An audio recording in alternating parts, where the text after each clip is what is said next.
कैसे पढ़ना है और कौन से टॉपिक इंपॉर्टेंट है वो मैं आपको बताने जा रहा हूँ। तो both these topics are very important. अगर हम कॉन्स्टिट्यूशन की बात करें, ये बहुत इंपॉर्टेंट फैक्टर हैं, ये आपको सबको पता होने चाहिए। इनका रिवीजन जरूर कर लेना। ये सारे टॉपिक्स मिलाकर आपकी हाईएस्ट वेटेज कैरी करते हैं और सबसे ज्यादा फ्रीक्वेंटली हर पैसेज में पूछे जाते हैं। छोड़ना मत, उसको पढ़ के जाना। क्वेश्चंस जो है वो पोटेंशियली वहां से आ सकते हैं। क्लैट 2025 को अब कुछ ही दिन बचे हैं। बच्चों का बार बार सवाल आता है, मैम लीगल रीजनिंग में क्या क्या टॉपिक्स इंपॉर्टेंट हैं जो हमें पढ़ने चाहिए, जिनको हमें लास्ट मिनट में रिवाइज करना चाहिए।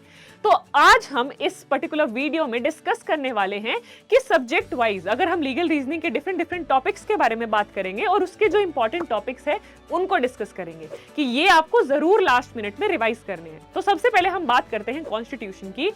अगर हम प्रीवियस ईयर पेपर्स का एनालिसिस देखें तो 1 से 2 पैसेजेस तो जरूर पूछे जाते हैं आपके क्लैट के पेपर में। तो रिट्स का टॉपिक और आपके फंडामेंटल राइट्स का टॉपिक, प्रीवियस ईयर्स में इनसे बहुत ज्यादा क्वेश्चंस पूछे गए हैं, मल्टीपल रिट्स से पूछे गए हैं। और आपके डिफरेंट फंडामेंटल राइट्स, चाहे right to freedom of religion है, चाहे वो आर्टिकल 21 है, चाहे आर्टिकल 19 है। So both these topics are very important अगर हम कॉन्स्टिट्यूशन की बात करें। अब हम आ जाते हैं कॉन्ट्रैक्ट लॉ पर। कॉन्ट्रैक्ट लॉ में बेटा जितने भी हमारे एसेंशियल्स हैं which are required to for the formation of contract, offer, acceptance, communication, essentials to constitute a contract में आपका कैपेसिटी टू कॉन्ट्रैक्ट भी बहुत इंपॉर्टेंट है, और कंसिडरेशन, ये बहुत इंपॉर्टेंट फैक्टर है। ये आपको सबको पता होने चाहिए, इनका रिवीजन जरूर कर लेना। और specially communication of acceptance and communication of offer when it is considered complete, ये बहुत इंपॉर्टेंट है, इसको अच्छे से रिवाइज कर लेना।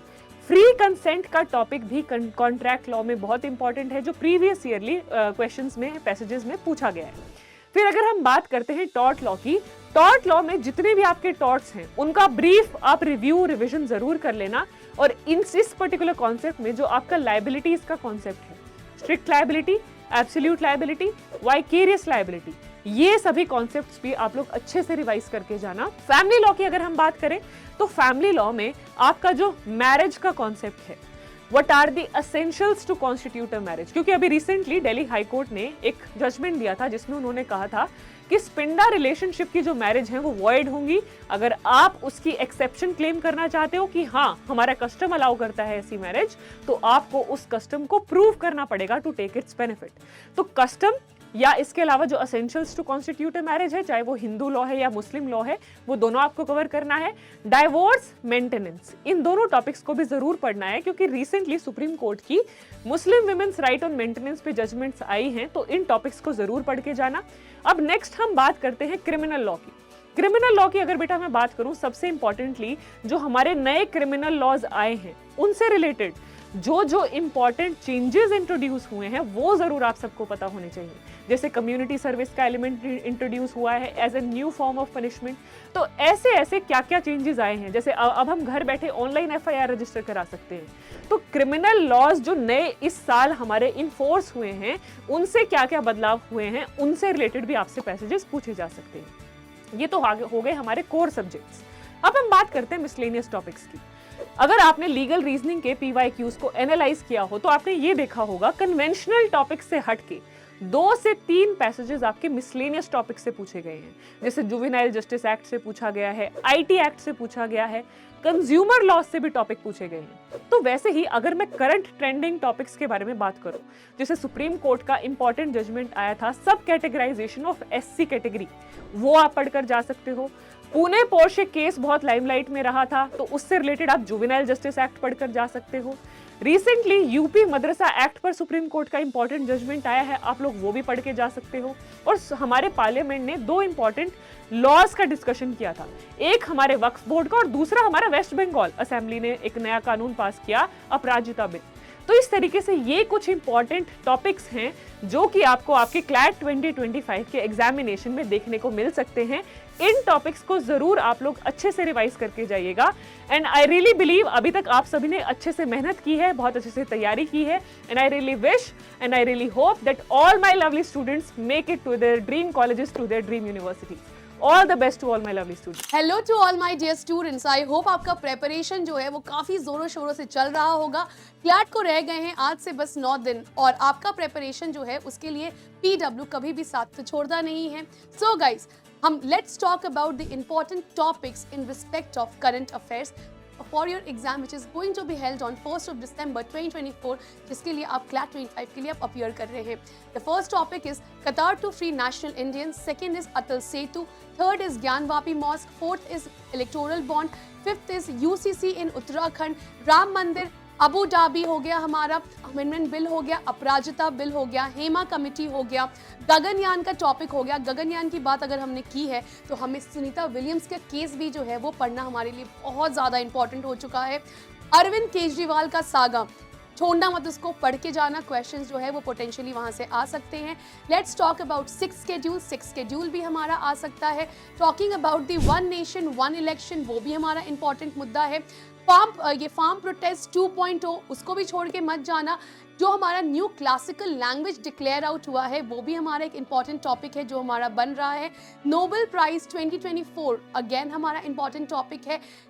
यूएस इलेक्शन एंड ये JNK इलेक्शंस, ये दोनों भी हमारा इंपॉर्टेंट टॉपिक है जो इस बार के एग्जाम के लिए अगर हम लोग सोचे तो ये हमारा इंपॉर्टेंट टॉपिक्स है। हरियाणा इलेक्शंस भी हमारे लिए इंपॉर्टेंट है। 100 years of the Indus valley civilization इस साल को कंप्लीट हुआ है, वो भी टॉपिक जो है आप पढ़ के जाना। प्लस SCO समिट जो अभी पाकिस्तान में हुआ है, again it's a important topic. Talking about India and China ने क्या किया है, अपना पेट्रोलिंग राइट रिस्टोर किया है लद्दाख के रीजन में, कौन से रीजन में रिस्टोर किया है वो पढ़ के जाना, बहुत इंपॉर्टेंट टॉपिक है। फिर सुप्रीम कोर्ट ने एक बहुत ही लैंडमार्क जजमेंट पास किया है, किस चीज को लेके, सब कैटेगराइजेशन ऑफ कास्ट इंपॉर्टेंट है। लैटरल एंट्री हमारा इंपॉर्टेंट है। Iran, Israel, Palestine and Lebanon का टॉपिक हमारा इंपॉर्टेंट है। जब हमने बात किया इजराइल और ईरान ये लेबनान की और हमने पेजर अटैक छोड़ दिया तो ये तो गलत हो जाएगा ना, तो पेजर अटैक भी आप पढ़ के जाना। हिंडनबर्ग एंड सेबी सागा पढ़ के जाना। हिंडनबर्ग और सेबी सागा जो इस बार आया है उसका रिलेशन है हमारा लास्ट ईयर के हिंडनबर्ग एंड अदानी सागा से, ये दोनों आपको कंबाइन करके आपसे पूछा जा सकता है, इसको भी बच्चे जो है आप पढ़ के जाना। Talking about sports, Paris Olympics and para Olympics छोड़ के मत जाना, इंपॉर्टेंट है, क्वेश्चंस यहाँ से आ सकते हैं। न्यू क्रिमिनल लॉज जो हमारा आया है उसको भी पढ़ के जाना, it is again very much important. Nalanda university पढ़ के जाना। T20 वर्ल्ड कप छोड़ने का सोचना ही मत। चाबहार पोर्ट पढ़ के जाना और इलेक्शंस 2024 जो इस बार हुए हैं, ये सारे टॉपिक्स जो हैं वो हमारे लिए काफ़ी इंपॉर्टेंट हैं एंड ट्रस्ट मी आप करके जाओ। इन सारे टॉपिक्स को मैंने डिटेल में अपने नेक्सस बैच में कवर अप किया हुआ है। One shot marathon nexus 1, 2, 3 and जो कल एक हमारा लेक्चर आएगा उसको देख लो। ये सारे इंपॉर्टेंट टॉपिक्स आपके लिए इंपॉर्टेंट हैं। Keeping the CLAT 2025 in perspective. Hello all the students. वैसे तो लॉजिकल रीजनिंग का सिलेबस काफी वास्ट है, लेकिन अगर आप ये चाहते हैं कि इन लास्ट दिनों में कौन से ऐसे टॉपिक्स हैं जिन पे आपको थोड़ा सा एक्स्ट्रा फोकस करना है, कौन से ऐसे टॉपिक्स हैं जो बहुत ज्यादा फ्रीक्वेंटली सारे प्रीवियस ईयर के क्वेश्चन पेपर्स में पूछे गए हैं और इस साल क्लैट 2025 में आने के भी चांसेस हैं, the list of most important topics of logical reasoning encapsulates number 1 assumptions, number 2 strengthening the argument questions, number 3 weakening the argument questions, number 4 finding inferences and conclusions of the passage, and the last is finding the central theme or the primary purpose of the passage. ये सारे topics मिलाकर आपकी highest weightage carry करते हैं और सबसे ज्यादा frequently हर passage में पूछे जाते हैं। तो इन सब टॉपिक्स को थॉरोली रिवाइज करें, इन सब टॉपिक्स के स्ट्रेटजीज पे वर्क करें and you are good to go for your preparations. All the best to all the aspirants. जैसा कि आप जानते हैं कि पेपर को अब ज्यादा दिन नहीं बचे हुए हैं, इन बचे हुए दिनों में कैसे पढ़ना है और कौन से टॉपिक इंपॉर्टेंट है वो मैं आपको बताने जा रहा हूं। बात करते हैं प्रीवियस ईयर के ट्रेंड्स की, तो जैसा कि आप जानते हैं कि जो हमारे पास सबसे ज्यादा कंटिन्यू बना हुआ है that is percentage and ratio. ठीक है ना भाई, क्या परसेंटेज एंड रेशियो, ये काफी ज्यादा हमारे लिए क्या है भाई इंपॉर्टेंट है। इस टॉपिक को पढ़ना, इसके कॉन्सेप्ट को सीखना बहुत ज्यादा जरूरी है। साथ ही साथ आपको परसेंटेज एंड रेशियो पे बेस्ड केसलेट्स एंड DI ज्यादा से ज्यादा लगानी है। मतलब मैं इंपॉर्टेंट टॉपिक्स की बात करूं तो ये दो टॉपिक बहुत ज्यादा इंपॉर्टेंट है। उसके बाद एक बार एग्जामिनेशन में मेंसुरेशन आया था, ठीक है, तो आप मेंसुरेशन भी पढ़ सकते हैं। साथ ही साथ हमारे पास कुछ मैं टॉपिक्स बता रहा हूं जिनको आप रिवाइज कर सकते हैं। अगर आपने रिवाइज नहीं किया तो मेरी एक मैराथन आप देख के लेंगे तो वो सारे टॉपिक्स रिवाइज हो जाएंगे। कौन कौन से टॉपिक्स हैं वो मेरे पास, profit loss discount, profit loss discount, time and work, speed time distance, ठीक है ना, these are some important topics and these are the major topics जिन्हें आपको पढ़ना होगा। अगर आप इन्हें पढ़ेंगे तो डेफिनेटली आपका स्कोर काफी अच्छा होगा। तो मैं आपसे यही कहूंगा कि ज्यादा से ज्यादा डीआई और केस लेट एंड डीआई लगाइए इन टॉपिक्स पे बेस्ड। अगर आप इन टॉपिक्स पे बेस्ड डीआई लगाओगे तो डेफिनेटली आपके फुल मार्क्स आएंगे किसमें, क्वांटिटेटिव टेक्निक में। तो ये मेरी तरफ से आपके लिए क्या है इंपॉर्टेंट टॉपिक्स है जो मैं आपको बोल रहा हूँ और इन्हें जरूर पढ़िएगा। हेलो माय डियर स्टूडेंट्स, कैसे हैं आप लोग? I hope you are doing fine और बहुत जोश में अपने क्लैट के लिए तैयारी कर रही हैं। जैसे कि हमें पता है कि अब सिर्फ एक हफ्ता रह गया है, राइट? तो एक हफ्ते में आपकी क्या स्ट्रैटेजी होनी चाहिए इंग्लिश के लिए, क्या इंग्लिश का आइडियल स्कोर है, कैसे आप उसे अचीव कर पाएंगे, ये सारी चीजें आज मैं आप सबके साथ डिस्कस करना चाहती हूँ। सबसे पहली चीज, आपके पास 4 पैसेजेस आएंगे जिसमें से 24 क्वेश्चन होने वाले हैं। मतलब एक पैसेज से 6 क्वेश्चन। अगर मैं टाइम की बात करूं तो आप एक पैसेज को 5 से 6 मिनट में करने की कोशिश कीजिए। अगर आपको अभी 7 से 8 मिनट या 8 से 9 मिनट टाइम लग रहा है तो अभी आप इन 7 दिनों में रोज 2-2 पैसेजेस करिए। आप खुद देखेंगे कि 2 से 3 दिन बाद आपका टाइम रिड्यूस हो जाएगा कुछ सेकंड्स या फिर 1 मिनट से। That would be very very helpful. Next important thing is, अब क्या क्या सेक्शंस कवर करने हैं इंग्लिश के लिए। सबसे पहले बेसिक डायमेंशंस ऑफ रीडिंग, जिसके अंदर आपका main idea, supporting details, transition words, idea organization pattern, facts, इसके अलावा इन्फ्रेंसेस, ओपिनियंस, इनको अच्छे से समझें। एडवांस डायमेंशंस में आप टोन्स और पर्पस को अच्छे से कवर करें। इसके साथ साथ फिगर्स ऑफ स्पीच को कवर करें। कुछ जो आपको ग्रामर के रूल्स कराए गए हैं आप वो देख सकते हैं। अभी रिसेंटली मैंने मैराथन में भी बहुत सारी चीजें कवर की हैं, आप वहां से पढ़ सकते हैं। और हाई फ्रीक्वेंसी वर्ड्स एक बार जरूर रिवाइज करें, जो हमने वोकैबुलरी बिल्डिंग स्ट्रैटेजीज में काफी बार डिस्कस किया है। अब इसके बाद अगर मैं टाइप्स ऑफ पैसेजेस के बारे में बात करूं, familiarize yourself with all the major topics. अब मेजर टॉपिक्स क्या क्या हो सकते हैं? आर्ट्स लिटरेचर से पैसेज आ सकता है, सोसाइटी से आ सकता है, इसके अलावा फिक्शन से आ सकता है। बहुत सारे बच्चों को फिक्शनल पैसेजेस में दिक्कत होती है, तो फिक्शनल पैसेजेस कैसे करने हैं? You have to keep in mind the plot, the background and focus on the character synthesis. अगर आपको ये 3 चीजें समझ में आ गई हैं तो आपके फिक्शन पैसेजेस में आप गलतियां नहीं करेंगे। इसके अलावा अब हमारे पास बहुत सारे नॉन फिक्शन पैसेजेस भी आते हैं, राइट? तो वो हिस्ट्री से हो सकता है, पॉलिटिकल साइंस से, एनवायरनमेंट से हो सकते हैं, कुछ जियोपॉलिटिक्स से हो सकते हैं, करंट अफेयर्स से रिलेटेड और एनवायरनमेंट से। तो आप इन सभी टॉपिक से अपने आप को फेमिलियराइज करें। अभी देखिए, आपके पास इतना टाइम तो है नहीं कि आप अब डाइवर्सिफाइड रीडिंग करेंगे वेबसाइट्स पर जाकर, तो आप न्यूज़पेपर पढ़ लीजिए 4 एडिटोरियल रोज के, that would be good enough. अगर आपको ये नहीं करना है तो आप मॉक टेस्ट दीजिए, आप उससे भी बहुत सारी चीजें देख पाएंगे। इसके अलावा अब बहुत सारे बच्चों के क्वेश्चंस होते हैं कि मैम अब 7 दिन रहते हैं, 7 दिन में इतना सारा कैसे कवर होगा? आप सबसे पहले जो आपने पिछले 5 मॉक टेस्ट दिए हैं आप उनको एनालाइज करिए। आप देखिए आपने इंग्लिश में कहाँ गलतियां की हैं, किस टाइप के क्वेश्चन में आपसे मिस्टेक हुई है, फिर आप उसी को ज्यादा प्रायोरिटी दें और आप उसके अकॉर्डिंग प्रैक्टिस करना शुरू करें।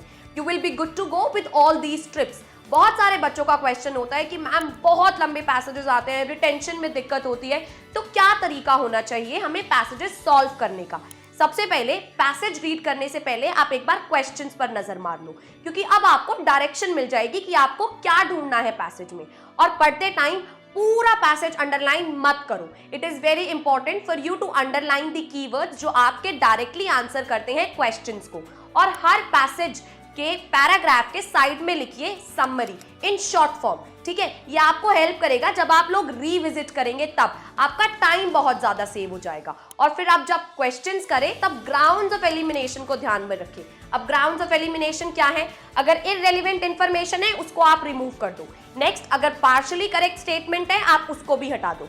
जनरलाइज स्टेटमेंट है वो भी आप एलिमिनेट कर दो। Contradictory statement eliminated. Absolute extreme words आ गए हैं, ऑल, नो, नेवर, यहां पर भी आप उसको एलिमिनेट कर सकते हो या फिर एक बार रीविजिट करिए, ठीक है? इसके अलावा आपको अपने आंसर्स एविडेंस बेस्ड करने हैं, इमोशन बेस्ड, प्रेजुडिस बेस्ड नहीं करने हैं, कंटेक्चुअल बेस्ड आंसर करिए, ठीक है? These are the tips which are going to help you a lot in tackling the English section। और अगर मैं आइडियल स्कोर की बात करूं तो बच्चे 24 में से आप लोग 20+ इजीली स्कोर कर सकते हैं अगर आप लोग फोकस्ड होकर पेपर अटेम्प्ट करते हैं। That would be all. अच्छे से मेहनत करिए, आपके पास अभी एक हफ्ता है। कीप द जोश high, keep working hard, practice कीजिए, एनालाइज कीजिए, आपकी जो गलतियां हैं उन पर काम कीजिए, कंसेप्ट क्लैरिटी पर काम कीजिए, and then you will be good to go.